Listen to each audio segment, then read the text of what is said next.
Now, this time of year, it often brings out fresh opportunity for a bit of a reset, doesn't it? You don't need to. You could have done it last year. You could have done it in November. You could do it any time, but it's just the way it works. It's the way it happens. But you could maybe reassess things, set some goals for 2026, try and set some healthy habits, I think is a better way than saying goals. But I'm sure many of you might want to have a healthy start to the new year because, my goodness, we do overindulge over the December month. Maybe joining the gym, maybe eating differently, maybe buying some running shoes. But the most important thing is finding something that works for you. Doesn't matter what it is. You find something that works for you. It could be anything. And if you're thinking about making some positive and healthy changes, then you want to hear from Lorna Marie Fitness, who's here to offer her pointers for starting 2026. Joins me now. First of all, Lorna, Happy New Year. And it was your first Christmas and New Year as a mum. How's it been? Yeah, happy New Year to you too. Thanks so much for having me today. And yeah, it's been amazing. Do you know what? It's been so special. And she is the first grandchild on both sides. So it's been a very special time for both families, and she's been extra spoiled. So yeah, it's been great. Thank you. Now, the festivities, we all, even people that are bang into their fitness, still let their hair down a little bit, eat plenty, eat different things. And I think that always makes it more, it can make it more difficult to get going in January, but it also can do the opposite. For example, for me, I can't wait to now be healthy, clean and get to the gym because I'm done with it. But how do you kind of get yourself in gear now? I think, do you know what? A lot of people go into the new year with a bit of dread because they've told themselves that many times that this year is going to be the year that I change, or the year that I become a consistent exerciser, or the year that I'm going to be a runner or whatever. Mm. And it never actually happens. Or maybe they've told themselves, right, I hope this is the year.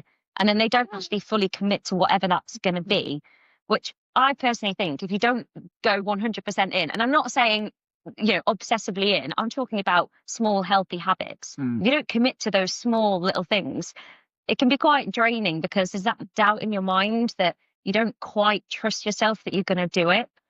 And I honestly think it's almost a way that we sort of protect ourselves, because then if it doesn't quite go right, by February or March, then it's not a fail because we know that we could have tried a little bit harder. So we almost preserve our ego, I suppose. So in terms of, oh, sorry, go for it. No, I was going to say it just becomes really difficult then, because right now people who want to set those goals will be inundated by looking online and seeing people in impossible shape. Let's be clear.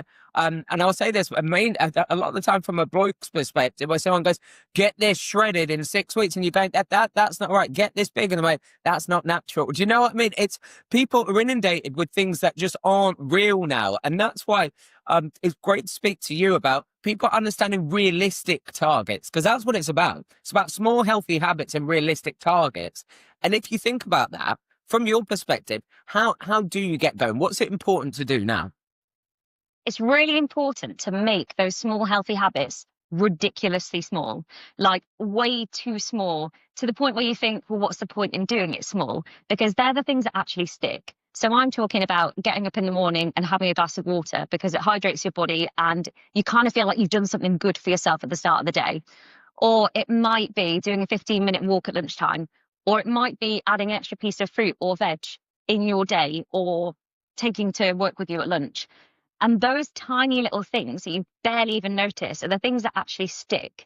And if you did one thing like that each month, just one tiny thing, that's 12 habits over the year. Like, your life could be looking drastically different in a year's time from all these tiny little things. So you've got that, make your habits ridiculously small so you know that they're so easy, like tweaks. And why not do one a month? And the other thing you want to do is you want to remove the barriers. So say, for example, you've told yourself, this is the year I'm going to get fit. I'm going to make it easy. I'm going to do 3 20-minute workouts a week, or, 3 to 5. I'll have a bit of a range. Then make sure you've chosen your workouts for the week. You've laid your kit out, so it's actually already there. Wherever you're going to do it, maybe it's you do an online class and it's in your kitchen. It's there, it's ready, so that you've got less excuse that you can just kind of roll into it. It's easy. Just make it easy. I think that's the key. Do you know what? And I'd like to hear your thoughts on this, but I don't think anyone has ever regretted doing something healthy or a workout afterwards. It makes you feel unbelievable. So, so true. And there's a little trick in that as well. So every time you do something that feels good, so if you eat really well or you do some exercise plus that you really enjoy, whatever it might be, hold on to that feeling afterwards. And that feeling might be, wasn't actually as bad as I thought, or do you know what, actually, I feel really good now. And the more you do that and just kind of take a moment to reflect on how you feel after doing exercise, the more you associate exercise with a really good feeling, and then you want to go back to it again. But you're so right. The only workout you'll ever regret is the one you didn't do. Yeah, that's it. And I tell you what, when you really don't want to do it and then you go, you're like, you usually have one of the best workouts that you've had as well. And it's so good. Just talk quickly about finding something though, because you do online classes and there are a lot of people that, and I'm so glad this has changed. It used to be, right, I either go and do cardio or I go and lift weights. And people thought that was their only way to do things. And it's just absolutely not true. And that's why things like steps and getting outside and walking and what that does not only for your physical health, but your mental health. But how important is it for people to find something they can stick to that they do enjoy? It is so important because then it doesn't feel like a chore and you genuinely look forward to it, no matter what that thing is. And like you said, it might just literally be for some headspace and you know you're doing something good for your body, but actually it just feels really good to do it because then you'll want to keep going back. So, for example, with our online classes, I'm a massive believer in you need to do a little bit of everything for your well-being. So we do cardio, strength and holistic sessions to make sure you've got a little bit of all sorts.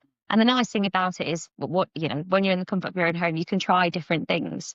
So I'll absolutely encourage anyone who's listening now who really feels like exercise isn't for them to try lots of different things and find something that, okay, maybe they might not love it, but that you hate the least, that is actually, okay, that's not too bad. I'm going to go and do that because I know it's important for me and I know it's really, it's really important for my health. Like I want to be able to run around with my kids or my grandkids. I don't want to be the old person who can't get out of the chair kind of thing. So yeah, just finding that thing that, just try loads of different things to find that thing that you either love or, you don't mind too much. What about goal setting? I know we spoke about that briefly, but I turned 40 this year. So all 86 babies out there, just a reminder, we turned 40 this year. And I've said it in my head. I want to be genuinely the fittest and healthiest and in the best shape I've ever been in when I turn 40, which is actually now going to be a bit of a challenge because I've been in decent places before and I've been ill and Christmas and all the rest of it. But I've always wanted to work towards that goal. So I know personally I'm going to put everything into doing that. But for you, what have you set yourself? And has that changed now you've become a mum? So I was a really big believer in not losing your identity when you become a mum, because I know a lot of mums who said, I just become mum and I feel like I've lost that thing for myself. So before I got pregnant, I was a runner and did marathons, half marathons. Obviously, you get to a point where you get a little bit too round in pregnancy to continue doing that. So I've signed up for the Robin Hood Half Marathon, and that is my goal, to get my body back to a place where it is ready to do a half marathon. So you go through different challenges in your life. Like your goals, they will move and they will change through your different chapters. But I would just, in terms of goal setting, I would say you want to find what is most important for you right now, and then one little trick that I do is I always ask myself why 3 times. Like, why do I want to do this? Then answer, okay, well, why? Answer again, why? And you actually get to this really deep intrinsic reason why you want to do it. And that's the thing that you hold on to. And that's the thing that keeps pushing you forwards. It's always a good thing to have, isn't it? It's weird how goals change. I remember when I was like 18, 19, 20, whatever it was, the goal was always the same, wasn't it? Oh, I'm going on holiday this summer and I want to, I'm so glad I'm out of that. Lorna, if people want to find you online and maybe join one of your classes, where do they find you? So you can find me on Instagram, Facebook, or lornamarifitness.co.uk, and we're doing a 6-week January challenge at the moment as well. So if anyone wants to join us, just shout and I can explain all about it. Amazing. Lorna, thanks so much. Thank you. Thanks for having me. There you go. That was Lorna Marie Fitness. See, it's like that these days, isn't it? So you've got to have these goal setting. You've got to do something. Do you know what? Just small healthy habits. Try and do some bits calling just before your midday news.